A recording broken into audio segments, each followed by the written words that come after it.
quiero compartirle las razones bíblicas al divorcio y al recasamiento. Si fijamos en los siguientes pasajes bíblicos para el estudio del tema del divorcio, veremos primeramente una aseveración bien drástica que da el profeta Malaquías, donde el Señor dice: pues yo detesto el divorcio, dice el Señor Dios de Israel. Observemos este verso bíblico porque Dios detesta el repudio, porque solamente estamos tocando el tema del nuevo casamiento, pasando por alto de que Dios lo aborrece aún el repudio. No está en el plan de Dios, inclusive el mismo divorcio. En Lucas capítulo 16, versículo 18, dice: todo el que se divorcia de su mujer y se casa con otra, comete adulterio. Y el que se casa con la que está divorciada del marido también comete adulterio. ¿Creemos que el divorcio arregla la situación? Si nosotros notamos a la luz de la palabra, empeora la situación, porque no solamente aquí ya entra en juego la disolución del matrimonio, sino que hay una ruptura con los lazos de la salvación. Observemos lo siguiente. En Lucas 16, 18 dice: el que repudia o la repudiada por él se menciona. En Marcos 10, 11, él les dijo: cualquiera que se divorcie de su mujer y se casa con otra, comete adulterio contra ella. Yo no sé por qué tratan de hacer hablar las escrituras lo que no dicen. No hay ningún versículo que puntualmente respalde la práctica del recasamiento. En el libro de Marcos capítulo 10 versículo 11 también habla de alguien que repudia a su esposa. Pero si nosotros analizamos en Romanos capítulo 7 versículo 1 al 3, el apóstol Pablo dice: ¿o acaso ignoráis, hermanos? Pues hablo a los que conocen la ley, dice Pablo, que la ley tiene jurisdicción sobre una persona mientras ella vive. Pues la mujer casada, y escuche esta frase, la mujer casada está ligada por ley a su marido mientras vive. Pero si su marido muere, queda libre de la ley en cuanto al marido. Así que mientras vive su marido será llamada adúltera. Si ella se une a otro hombre, pero si su marido muere, está libre de la ley. De modo que no es adúltera, aunque se una con otro hombre. Ahí en el mismo Corintio, el capítulo 7, versículo 39, dice: la mujer casada está ligada por la ley mientras su marido vive, pero si su marido muriere, libre es para casarse con quien quiera, con tal que sea en el Señor. En Éxodo capítulo 20, versículo 14 dice: no cometerás adulterio. Y una de las cosas que pasamos por alto nosotros aquí, y que tenemos que considerarla bien claro, es que el repudio, el divorcio, induce a ambas partes para plasmarlo el adulterio. Entonces, tanto el que repudia es responsable del adulterio de la persona a quien repudia, como la persona que se casa también con otro. Ambos son responsables, porque el hombre que repudia a su esposa por cosa indecente, por temas de carácter, porque no hay compatibilidad de carácter, el que repudia a su esposa tiene que saber que se está induciendo a su esposa a que ella adultere. Ambos tienen parte en este asunto. Éxodo 20:14 dice: no cometerás adulterio. Y el divorcio induce y conduce hacia que las parejas cometan adulterio.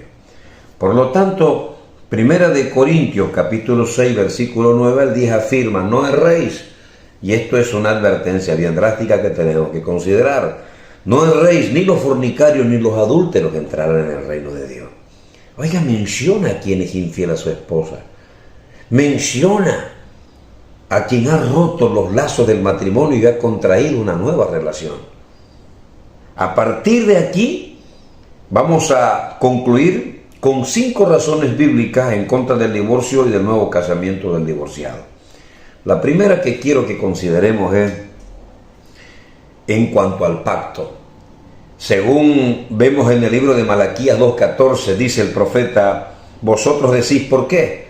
Porque el Señor ha sido testigo entre tú y la mujer de tu juventud con la cual has obrado deslealmente, aunque ella es, no dice era, aunque ella es tu compañera y la mujer de tu pacto. Nótese aquí el verbo ser subrayado. El verbo ser es la mujer de tu pacto. Es decir, aquí nosotros lo vemos en la Escritura. Es un tema que muchos lo pasan por alto. Cuando decimos es porque la idea que transmite el texto es que sigue siendo su esposa. Sigue siendo su esposa, aunque el cónyuge desleal haya sido infiel. Por lo tanto, el vínculo no se rompe por el pecado del otro cónyuge. El vínculo no se rompe. Aún el adulterio, aunque hubiese infidelidad, porque yo he escuchado cuantos ministros que dicen que en el momento de que hay el acto sexual con otra persona que no sea su esposa, se rompe el vínculo del matrimonio. Esa es una falsedad, es una gran mentira. Aquí el Señor le está diciendo a través del profeta Malaquías a aquellos esposos que estaban siéndole infieles a su esposa, les está diciendo: has cometido un acto que Dios abomina, un acto detestable delante de Dios, porque ella sigue siendo tu compañera. Ella sigue siendo tu esposa. Entonces el texto es que sigue siendo esposa aunque el cónyuge desleal haya sido infiel. Por lo tanto, el vínculo no se rompe por el pecado de ninguno de los cónyuges. Que quede sentado esto. Por lo tanto, la Biblia, la palabra y la voluntad de Dios dice que el matrimonio, sea en el rito que sea, en el país que sea, en la época que sea, en la cultura que sea, case quien case a la pareja, y sea por civil o por celebración religiosa, ese matrimonio es siempre un pacto en el cual Dios está presente como testigo, y a su vez Él toma la palabra de ese compromiso de promesa a las personas que se casan. Un pacto no es un contrato. Un contrato se rompe cuando una de las partes falla, pero Dios, como legislador del matrimonio, ha establecido claramente que el matrimonio que Él ha dado no sea un contrato, sino que el matrimonio sea un pacto indisoluble, inquebrantable. Prueba de que no se disuelve lo tenemos en pasajes como Marcos capítulo 10, versículo 9. Lo que Dios juntó, ¿qué dice? Lo que Dios juntó, o sea, la palabra prometida en el casamiento, y por ponerse bajo la ley del pacto matrimonial, no lo separe el hombre. Se puede ver que ese no lo separe es un mandamiento. Por lo tanto, cuando todo hombre lo separa y rompe el mandamiento, eso es pecado, es decir, infracción a la ley del Señor. Por tanto, lo que Dios unió, el hombre no lo separe. Ese es el pecado, la separación. El pecado es el divorcio. El pecado no es solamente el recasamiento, el nuevo matrimonio. El pecado es el divorcio. Romanos capítulo 7, versículo 2 al 3 dice: la mujer casada está ligada por la ley a su marido mientras él vive, pero si su marido muere, queda libre de la ley en cuanto al marido. Así que mientras vive su marido, será llamada adúltera si ella se une a otro hombre. Pero si su marido muere, está libre de la ley, de modo que no es adúltera, aunque se una a otro hombre. En el 7:39 de Primera de Corintios dice: la mujer casada está ligada por la ley mientras su marido vive, pero si su marido muere, libre es para casarse con quien quiera, con tal que sea en el Señor.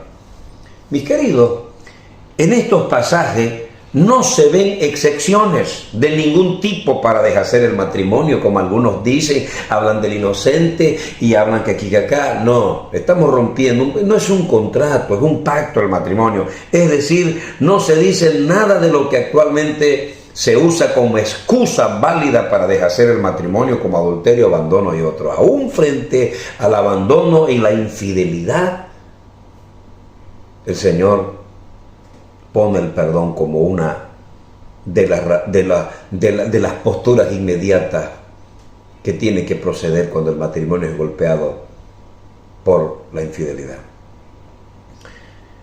Para concluir este breve primer punto sobre el tema del pacto, hay un pasaje muy singular en el Nuevo Testamento, en el libro de Gálatas, capítulo 3, versículo 15. Hermanos míos, les voy a dar un ejemplo que cualquiera puede entender. Cuando una persona hace un pacto con otra y lo firma, nadie puede anularlo ni agregar nada. Gálatas 3:15. Estoy hablando de la traducción del lenguaje actual de la Biblia. Entonces, ¿cuánto más un pacto hecho ante Dios soberano habrá que respetarse y no se podrá anular? La respuesta es clara: no se puede anular el pacto del matrimonio. Un pacto tanto se inaugura como se anula solo con la muerte. El pacto antiguo se inauguró y se abrogó con la muerte. El nuevo pacto se inauguró con la muerte. Sin la muerte no se anula un pacto, y sin la muerte no se anula el pacto matrimonial. Pacto y muerte están íntimamente ligados. En cuanto a la promesa, el día que una pareja se casa, ambos prometen ante Dios y ante los testigos fidelidad al cónyuge hasta el fin, de tal manera que por esa promesa dada quedan atados, comprometidos a cumplirla de por vida. De lo contrario, si la persona no cumple su promesa, esa persona pasa por falsa, mentirosa, engañadora e infiel. La Biblia habla de la condenación de los falsos, infieles y mentirosos. Cuando un hombre y una mujer hacen un pacto matrimonial, ellos están haciendo un compromiso de palabra, una promesa mutua que tiene más valor aún que la de sus propias vidas. Incluso en muchas culturas a lo largo de los siglos, aquellos que quebrantan un pacto, una palabra o una promesa, eran merecedores de la muerte y se convertían en una vergüenza para su familia.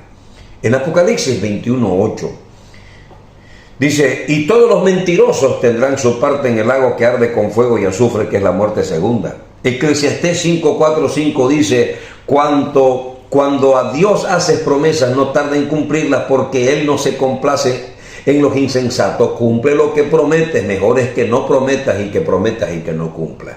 En el Salmo 15:4 dice: solo quien desprecia al que merece desprecio, pero respeta a quien honra a Dios, solo quien cumple lo que promete, aunque salga perdiendo.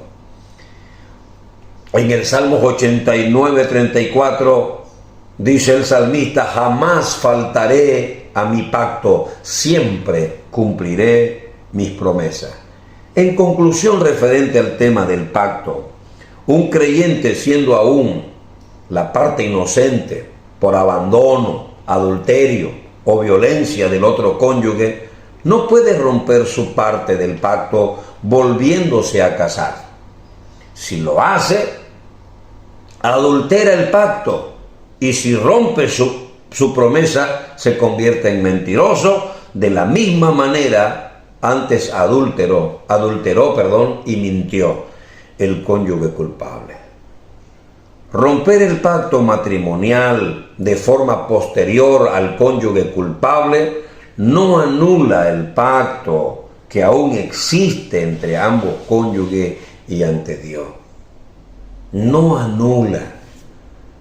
No hay ningún texto que dice el inocente puede volver a casarse. Dice la Escritura que solamente puede volver a contraer una segunda nupcia si alguien de los cónyuges muere.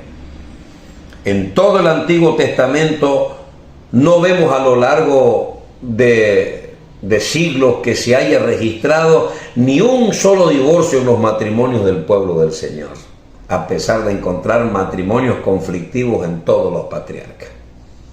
En todo el Nuevo Testamento tampoco hay registro ni un solo divorcio significativo, no, simplemente porque la gente respetaba su pacto y su promesa en toda la historia bíblica. Sin embargo, hoy la iglesia, que se ha dejado influenciar por el modernismo, el humanismo y el pluralismo, acampa el divorcio tanto o más que en el mundo.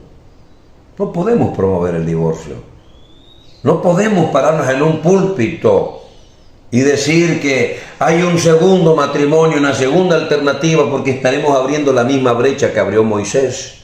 Moisés abrió esa brecha por la dureza del corazón y comenzaba una ola de divorcio a tal punto que la Escritura dice que daban cartas de repudio a sus esposas por alguna cosa indecente, porque les quemó el arroz, porque les planchó mal la ropa, y la despreciaban a sus esposas, rompiendo un pacto inquebrantable en el cual Dios fue testigo.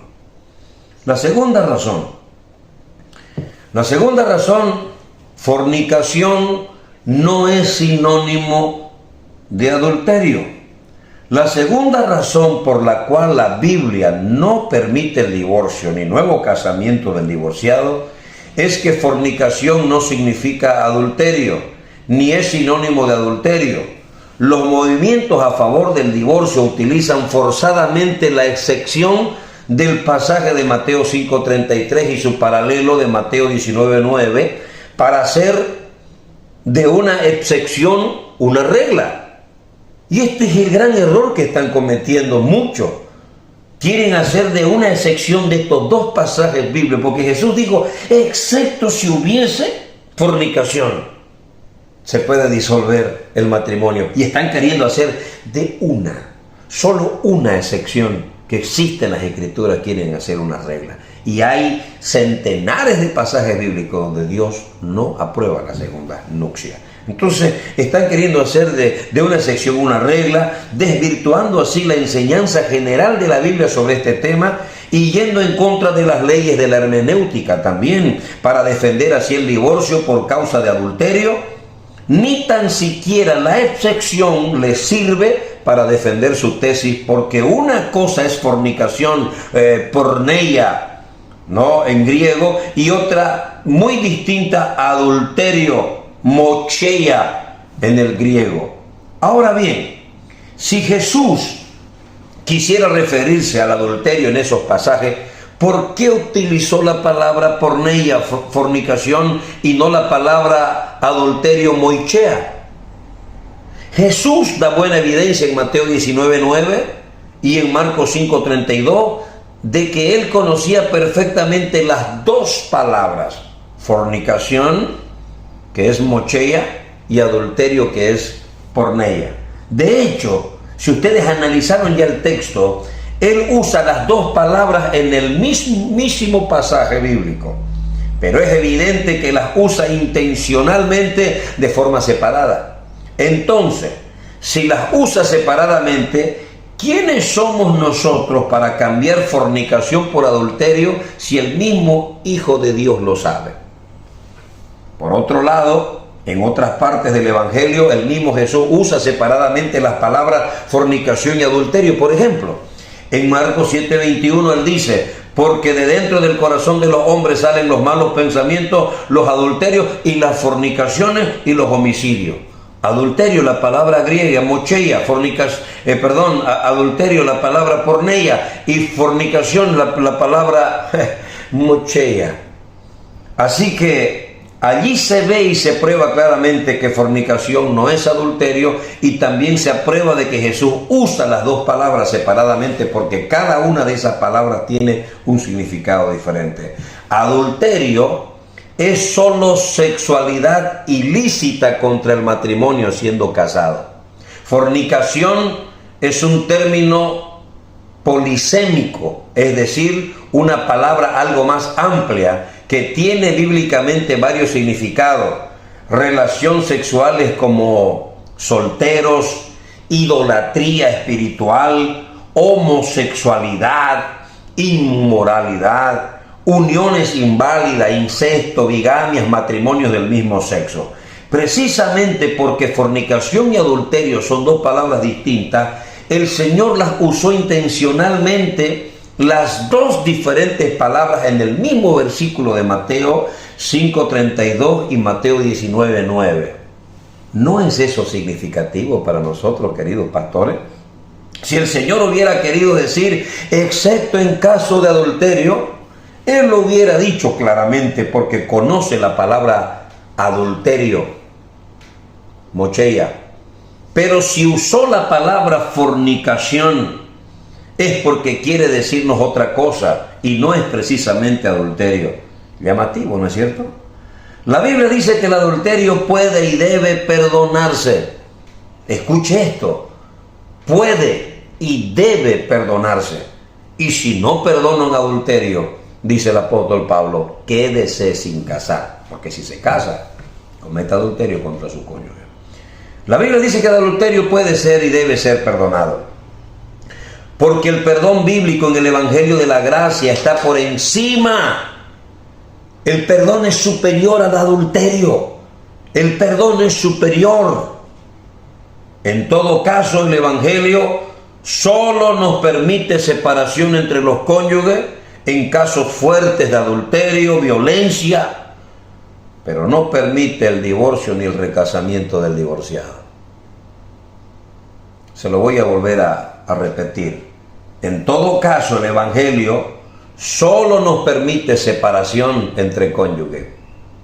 Separación, ¿entiende esa palabra? En casos fuertes de adulterio, violencia, etcétera, pero no permite el divorcio ni el recasamiento del divorciado. Simplemente separación. Esto lo vemos en 1 Corintios 7, 10, 11. Pero los que están unidos en matrimonio, mando, no yo, dice Pablo, o sea, no es mandamiento mío. Esto dice el Señor, dice Pablo, que la mujer no se separe del marido, y si se separa, ojo que no dice si se divorcia, si se separa, quédese sin casar o reconcíliese con su marido, y que el marido no abandone a su mujer. La palabra griega que se usa en este texto de 1 Corintios 7 para separación es la palabra corizo, que significa separarse, irse, marcharse y apartarse de ese hombre que la golpea, que la maltrata, apartarse, huir del maltrato, separarse. Pero no se usa la palabra apostación, que significa divorcio, y que es precisamente la palabra que aparece en Marcos 5:31 y en Mateo 5:31 y en Mateo 19:7, en el contexto del divorcio. La separación es incluso una disciplina bíblica que permitía una futura y potencial reconciliación, y en el caso de que no la hubiere, la persona debe de quedarse sola. De lo contrario, romperá su promesa y adulterará el pacto del matrimonio. Yo como ministro le aconsejo a las parejas que se den un tiempo, especialmente cuando hay casos de violencia, resguardando la vida de esa mujer de la agresión física, de la agresión verbal, psicológica que puede sufrir. Se recomienda a la persona el separarse, el distanciarse un poco hasta que las aguas bajen y ver una posible restauración y reconciliación de la familia. Ahora, la separación es una disciplina bíblica que permitía una futura y potencial reconciliación. En el caso de que no lo hubiera, la persona debe quedarse sola. De lo contrario, rompería su promesa y adulterará a su pacto de matrimonio si contrae una segunda nupcia. Entonces nos extendemos tanto en todo esto porque es muy importante comprenderlo, queridos pastores. Comprender que fornicación no puede ser nunca adulterio, porque si aplicamos en el pasaje de Mateo 5:32 el intercambio de la palabra fornicación por la palabra adulterio, como hacen los movimientos a favor del divorcio, el resto del versículo pierde su sentido y a su vez se contradice. Fijémonos en Mateo 19:9, en Mateo 5:32, y empecemos por la última parte de estos versículos donde dice: y el que se casa con la repudiada, o sea, la divorciada, comete adulterio. Así que surge la siguiente pregunta: ¿cómo podría el Señor Jesús decir en el mismo pasaje dos cosas opuestas? ¿Cómo podría decir el Señor, no, en el mismo pasaje dos cosas opuestas? Que una persona inocente puede divorciarse por adulterio, como dicen los divorcistas, pero al final del texto el Señor mismo dice que esa persona inocente divorciada, si vuelve a casarse, comete adulterio. Están tratando de decir lo que no dice en el texto. Aquí el texto dice que una persona inocente puede divorciarse por adulterio, así lo dicen los divorcistas, pero al final del texto vemos que Jesús refuta contundentemente y derriba esa interpretación, diciendo que si la persona inocente divorciada se vuelve a casar, comete adulterio. Estas dos cosas serían una contradicción en el mismo versículo. ¿Por qué? Porque por un lado Jesús al inicio del versículo estaría permitiendo el divorcio, según los divorcistas. Ese es el versículo polémico, y así como lo interpretan los divorcistas lo interpretan que por un lado Jesús al inicio del versículo estaría permitiendo el divorcio, y por otro lado al final del versículo estaría impidiéndolo. Y todo esto dicho en el mismo versículo, imposible tal contradicción. Iría contra las leyes de la hermenéutica y la lógica. Dios no se contradice, queridos pastores, Dios no se contradice. Otra cosa, la frase, el que se casa con la repudiada, o sea, con la divorciada, con el inocente, entre comillas, comete adulterio. Se repite Mateo 5:32, Mateo 19:9, en Marcos 10:11, en Lucas capítulo 16, versículo 18, con lo cual los evangelios advierten 4 veces la misma repetida e importante idea que, número 1, el que se casa siendo divorciado comete adulterio, y el que se casa con el divorciado también comete adulterio. ¿Dónde habla aquí de la permisión del inocente, como dicen los divorcistas? Lo único que enseñan es humanismo y no teología bíblica. Entonces, aunque un inocente divorciado haya sido abandonado o haya sido por adulterio, este inocente no puede casarse, porque aún siendo inocente comete adulterio contra su matrimonio y hace cometer adulterio a quien se case con él o con ella. Y está incurriendo, mire cómo es la cosa, está incurriendo en un problema mayor. 1, afrontó el problema que el esposo le fue infiel y decide no perdonar y decide romper con el divorcio. Y de repente, con esta teología de los divorcistas, él decide contraer nuevas nupcias, porque no sé de dónde se inventaron el versículo que el inocente puede volver a casarse. Y uno de los grandes problemas que debéis de saber es que el inocente incurre en el mismo pecado que su cónyuge que lo abandonó, porque está convirtiendo en adúltero a quien se casa con él. Por esta razón concluimos que fornicación no es sinónimo de adulterio. Es absolutamente errada la doctrina divorcista que admite el divorcio por infidelidad, violencia o por abandono. Mateo 5:32, pero yo os digo que el que repudia a su mujer, a no ser por causa de fornicación, hace que ella adultere, y el que se casa con la repudiada comete adulterio. Y aquí quiero hablar del divorcio por cualquier cosa, que era el tema, la pregunta, porque si ustedes se dan cuenta en el texto, dice que los fariseos no se acercaron para aprender, dice que le hicieron la pregunta para tentarlo, ¿no? Y el Señor les dice: deben de saber esto, que si ustedes dejan a su mujer porque se engordó, porque tiene problemas de carácter, porque ronca, ustedes son culpables si la mujer es infiel, porque ustedes la están empujando, la están echando para que ella sea adúltera, y el que se casa con ella comete adulterio, y también el que se casa con ustedes. En Mateo 19:9, y yo os digo que cualquiera que se divorcie de su mujer salvo por infidelidad, y se casa con otra, comete adulterio. Ahí está. La Biblia es clara. Por esta razón concluimos que fornicación no es sinónimo de adulterio. Es absolutamente errada la doctrina divorcista que admite el divorcio por infidelidad, violencia o por abandono.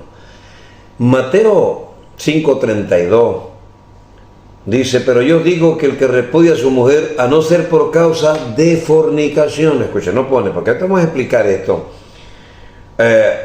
El que repudia a su mujer, a no ser por causa de fornicación, hace que ella adultere. Y el que se casa con la repudiada comete adulterio. Mateo 19:9, el polémico versículo: y yo os digo que cualquiera que se divorcia de su mujer, salvo por infidelidad, y se casa con otra, comete adulterio. Biblia de las Américas.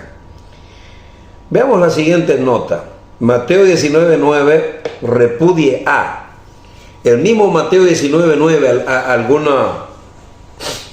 algunos comentarios dicen que es la hace cometer, ¿no? La hace cometer. Algunos manuscritos antiguos dicen la hace cometer adulterio.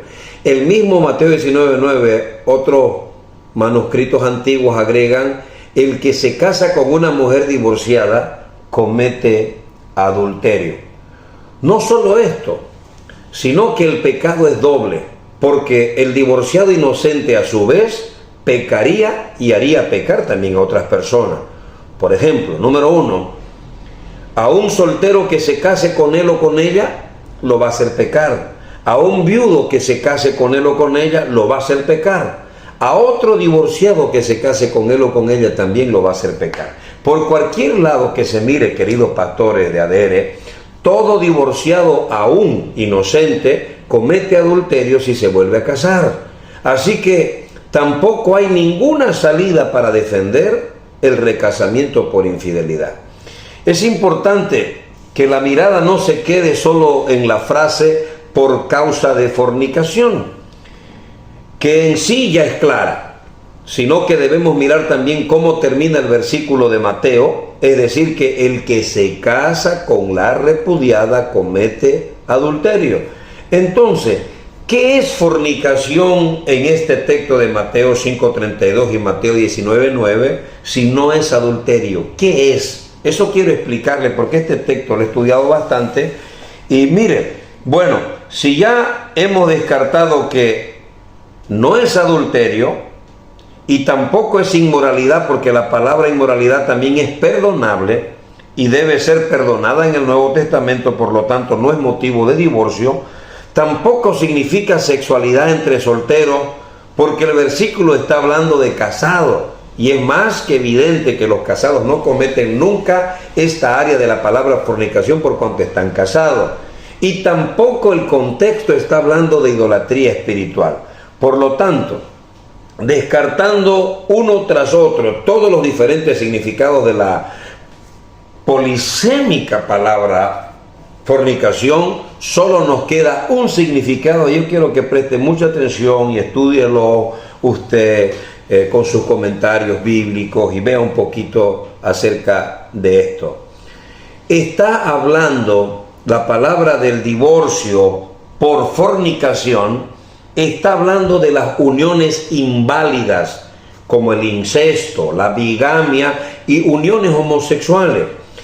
Había en determinadas culturas y épocas, y aún hoy en día lo hay, la costumbre de casarse incestuosamente entre hermanos, entre padre e hija, entre hijo, madre, con la cuñada, etc. Por todo esto está prohibido y tipificado en la ley judía. En el libro de Levíticos, capítulo 16, versículos 6 al 18, habla de 26 pecados sexuales prohibidos, uniones prohibidas en la Escritura, como incestuoso, ilegítimo e inválido, es decir, fornicación. O sea, se lo tipifica como fornicación estos tipos de pecados. Todos ellos constituyen uniones o matrimonios aceptados por los hombres, pero no aceptados por Dios, porque son uniones inválidas ante Él. Es decir, son fornicación. Por lo tanto, Jesús está hablando en estos pasajes solo de matrimonios o uniones inválidas como la única razón para el divorcio. Y este versículo ha sido tan polémico porque queríamos ponerlo en el mismo saco, fornicación con adulterio, que son dos palabras totalmente diferentes, que ya se les ha explicado anteriormente el significado de la palabra en la raíz griega. Vemos dos ejemplos de uniones inválidas de incesto, fornicación en el Nuevo Testamento. Allá en el caso de 1 Corintios capítulo 5 versículo 1, vamos a leerlo. 1 Corintios capítulo 5 versículo 1, vamos a ver. Mira, en 1 Corintios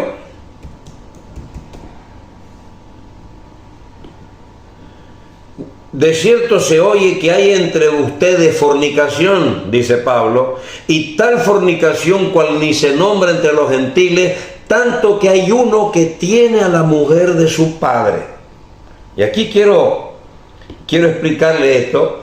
El primer caso, vemos precisamente, usando la palabra fornicación y no adulterio, vemos a un hijo relacionándose íntimamente, sexualmente, con la madrastra, cometiendo incesto, y eso es abominación y fornicación según Pablo y según lo que expresa también Levítico capítulo 18 versículo 8, ¿no? El segundo caso lo encontramos en el libro de Marcos capítulo 6 versículo 17. Vámonos al Evangelio, Marcos 6, 17. Y mire lo que pasa aquí.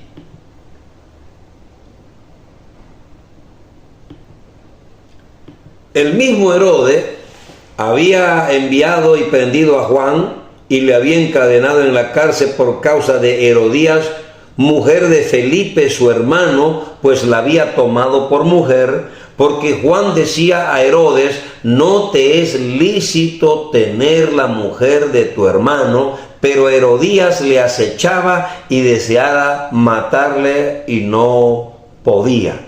El segundo caso, Herodes se había casado con la mujer de su hermano, o sea, su cuñada, lo cual estaba prohibido en Levítico capítulo 18, versículo 16, y por eso Juan el Bautista recriminaba públicamente a Herodes por su incestuosidad, un matrimonio no válido a los ojos del Señor. Así que si una pareja está unida en matrimonio inválido, incestuoso, bigámico o homosexual, por lo tanto unión ilegítima, eso es fornicación.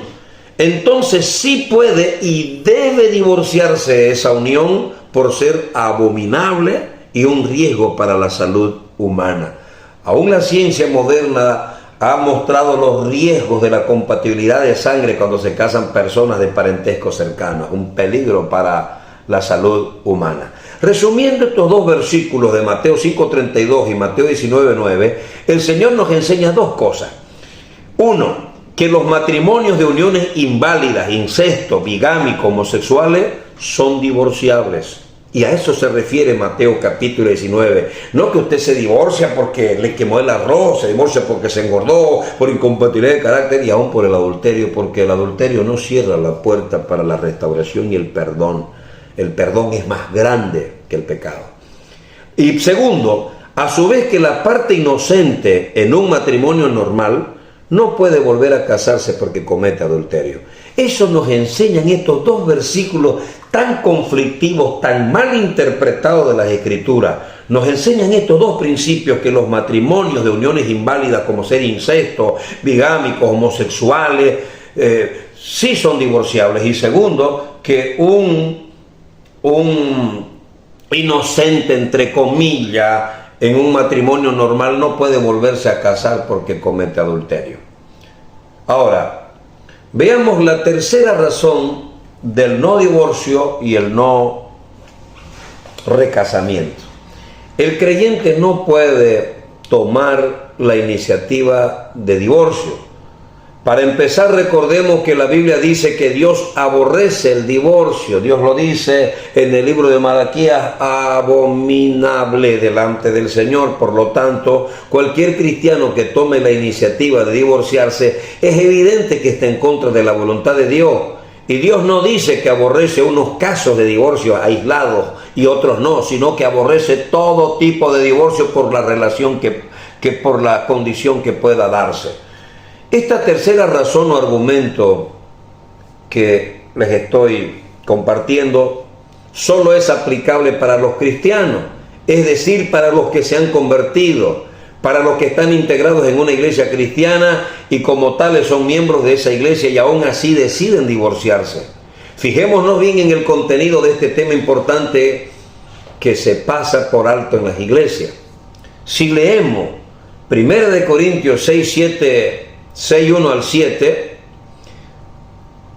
el texto y contexto habla directo a los creyentes y dicen que los creyentes, por ejemplo, vamos a leerlo el texto, no pueden ir a los jueces civiles para dilucidar ningún pleito, incluido el divorcio, sino que debe ser en la iglesia donde se arreglen los temas del matrimonio para un creyente.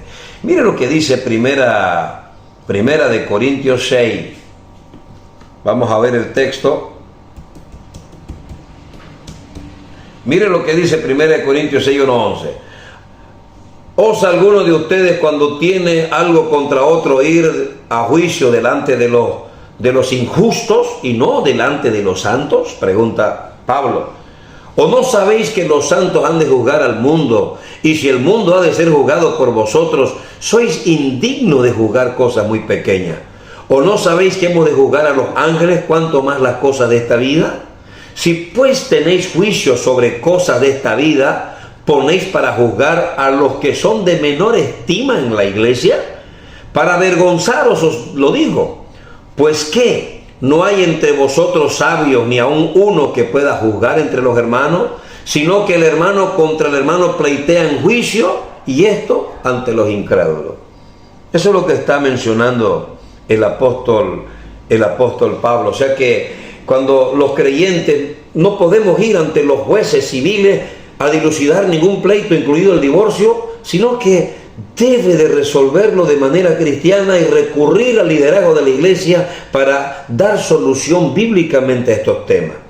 Los problemas de separación matrimonial entre creyentes es un tema que debe de asumirse en el pastorado y miembros de la iglesia. Intervenir en el conflicto, como dice en este pasaje, y no ante los jueces del mundo. Así que es pecado de desobediencia a este texto bíblico y a la palabra del Señor y un mal testimonio ante los de afuera, ir a los tribunales civiles del hombre a pedir el divorcio. Recuerden que la Escritura dice: lo que Dios unió, el hombre no puede meterle la mano. Así que este pasaje de 1 Corintios 6, vemos cómo el que toma la decisión de divorciarse está cometiendo pecado porque está haciendo lo contrario a lo que Dios ordena. No es un renacido, nunca se ha convertido tal persona. Muchas mujeres creyentes, desesperadas por su situación y animadas por sus pastores, han ido a divorciarse cometiendo este pecado contra la palabra y contra el mandato del Señor. Recuerden que Efesios 4:11, Él instituyó apóstoles, profetas, pastores, maestros, evangelistas para enseñarles la palabra a ustedes para que sean perfectos, dice la Escritura. Y no tenemos que ir ante los mundanos para que solucionen los problemas del matrimonio. Algunos preguntan entonces, ¿que tengo que seguir viviendo con quien es violento, adúltero, irresponsable? ¿Tengo que seguir aguantando? La respuesta es no. Ya hemos dicho que Dios solo permite separarse. ¿Cuántas veces yo he recomendado a un matrimonio que ya han llegado a la agresión? Sepárense, usted vaya a ser de su mamá, no sigan maltratándose, recapaciten, piensen, que lean la palabra, y yo los visito, los ministro así de manera separada para que pueda haber una reconciliación y un perdón que trae restauración y que cubre multitud de pecados. La palabra griega en este texto de 1 Corintios 7 de separación es corizo, que significa separarse, irse, salirse, apartarse, y no la palabra apostación, que significa divorcio, que es la palabra que aparece precisamente en Mateo 5:31 y en Mateo capítulo 19:7, el tema polémico, ¿no? La palabra aquí es separarse, corizo, o sea, que si hay conflictos, problemas, no dice el Señor, divórciense, denle una carta de divorcio, vaya ante los tribunales, demándelo a su marido. No, sepárese, para que separen los golpes, para que separe la agresión física, verbal, psicológica. Sepárese hasta que ambos puedan recapacitar y de manera cristiana y guiados por la palabra del Santo puedan ser restauradas en su relación de matrimonio. Por lo tanto, cuando los divorcistas utilizan el texto de 1 Corintios 7 para alentar el divorcio, cuando la acción es solo separación, y así cometen un grave error e incitan a las personas a cometer adulterio. Por lo tanto, cuando los divorcistas utilizan el texto de 1 Corintios 6:7 para alentar el divorcio, cuando la acción es solo separación, como hemos visto, no divorcio, así cometen un grave error e incitan a las personas al adulterio.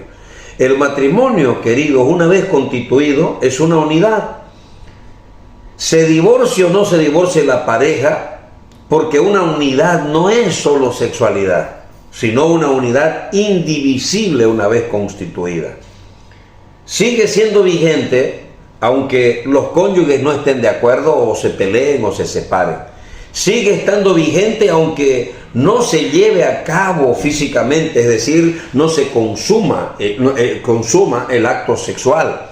De la misma forma que uno sigue siendo una unidad con una esposa que, por ejemplo, se haya quedado en coma o cuadraplégica o tetraplégica a los pocos momentos de casarse. Aunque por esos motivos no tengan relaciones sexuales, uno sigue siendo una unidad indivisible con su cónyuge, es decir, está casado, así incluso la persona se encuentre en esas condiciones físicas. Si una persona se va a la luna, ¿no?, se encuentra también, es una unidad. La distancia, las circunstancias no cambian ese estatus y vínculos del pacto y unidad, porque la unidad la hace el compromiso, no el acto sexual. Por eso en Malaquías el Señor les dice, ella es la mujer de tu pacto, estás unido, hay una unidad indisoluble, inquebrantable con ella. Lo mismo es en el matrimonio. Aún habiendo enojos, diferencias, distancias o incluso un divorcio humano, eso no cambia que sigan siendo una unidad ante Dios, porque ya no serán más dos, dijo el Señor, sino que serán una sola carne.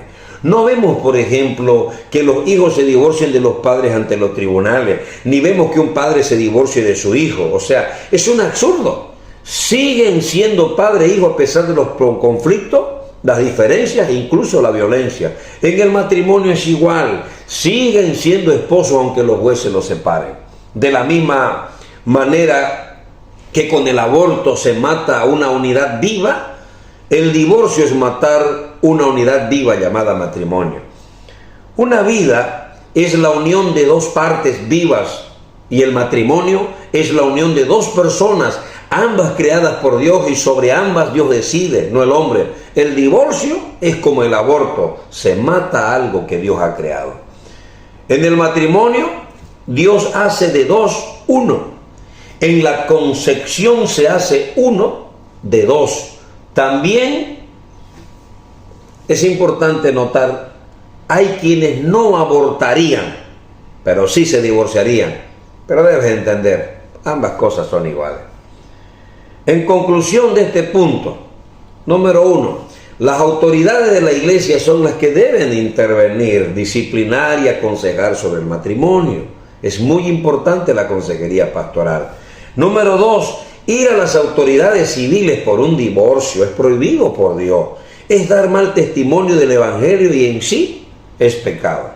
Ahora, hablemos de la cuarta razón. Dios mismo es un ejemplo de fidelidad. Vamos a ver la cuarta razón del no al divorcio y no al nuevo matrimonio. La cuarta razón es que Dios mismo nos da ejemplo de fidelidad.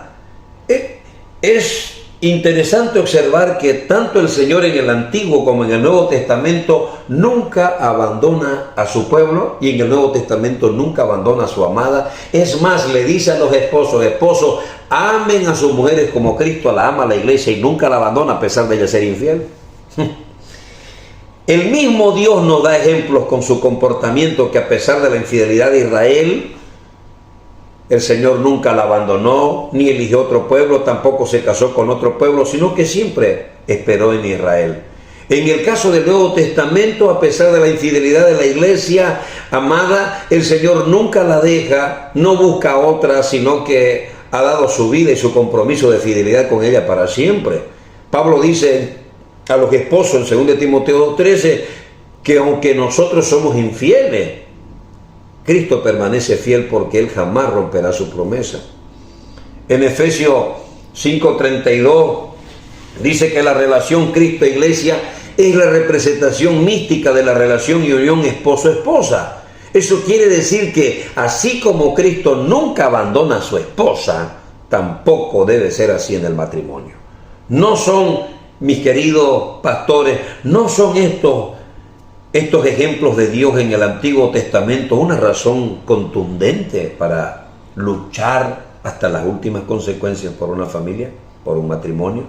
Así que divorciarse por adulterio o por lo que sea y volverse a casar no solo es pecado, sino falta de conocimiento bíblico de la fidelidad y del ejemplo que el Señor nos da en su palabra. La quinta razón del no divorcio y el no recasamiento es la razón teológica, el carácter de Dios. En el pacto matrimonial está representado el carácter de Dios. Por lo tanto, cuando un cristiano rompe el pacto, divorciándose y volviéndose a casar, está confrontando abiertamente la voluntad de Dios de forma rebelde. Está como Adán, que confrontó a Dios. Dios le dijo: no comas de este árbol, y él confrontó el carácter de Dios haciendo justamente lo que Dios había dicho que no hiciese. Y Dios dice en su palabra: no te separes de tu mujer, no abandones a tu mujer. Cuando un creyente en Cristo toma el matrimonio como un contrato, tal como lo hace la sociedad, en vez de tomar los valores bíblicos del pacto, está difamando el carácter de Dios, de Cristo ante los demás, y a su vez se convierte en una piedra de tropiezo y de blasfemia para Dios, como dice este pasaje. Romanos 2:24 dice: porque como está escrito, el nombre de Dios es blasfemado entre los gentiles por causa de nosotros. La sociedad va a entrar en un contundente caos si nosotros seguimos permitiendo que se introduzcan estas prácticas que atentan contra el matrimonio, porque déjenme decirle algo: se atenta contra el matrimonio, se atenta contra la familia. Si se atenta contra la familia, se atenta contra la sociedad. Si se atenta contra la sociedad, las culturas se corrompen. Mis queridos, el corazón y el carácter de Dios para su pueblo siempre fue perdón, paciencia, espera, misericordia, oportunidad, fidelidad, etc. Y Dios requiere que la iglesia, su esposa en conjunto, la represente de esa manera, y que el creyente de forma individual también ame, acepte, reciba, espere, sea fiel a lo prometido con su cónyuge, a pesar de lo que éste haya hecho mal. Dice la Escritura que nosotros infieles, y el Señor sigue siendo fiel. Cuando nosotros, la iglesia, la esposa de Cristo, cambiamos el valor del pacto matrimonial por el valor mundano de contrato y enseñamos que está bien hacerlo así, entonces estamos difamando el nombre y el carácter de Dios, distorsionando la relación matrimonial constituida por Dios a una falsedad humanística, pluralista. Si nosotros en la iglesia, queriendo que la gente sea feliz, animamos a dichas personas a que abandonen su pacto y abracen el contrato, y que simplemente vayan y se encuentren a otra persona con quien puedan estar con un nuevo contrato de felicidad, estamos entonces perpetuando el distorsionar el carácter de Dios y la relación de Cristo y su iglesia, y esto no escapará del juicio de Dios por cuanto es un pecado. Recuerden lo que la palabra dice: pastores, por tu predicación o la gente se salva o la gente se condena. Predica con doctrina.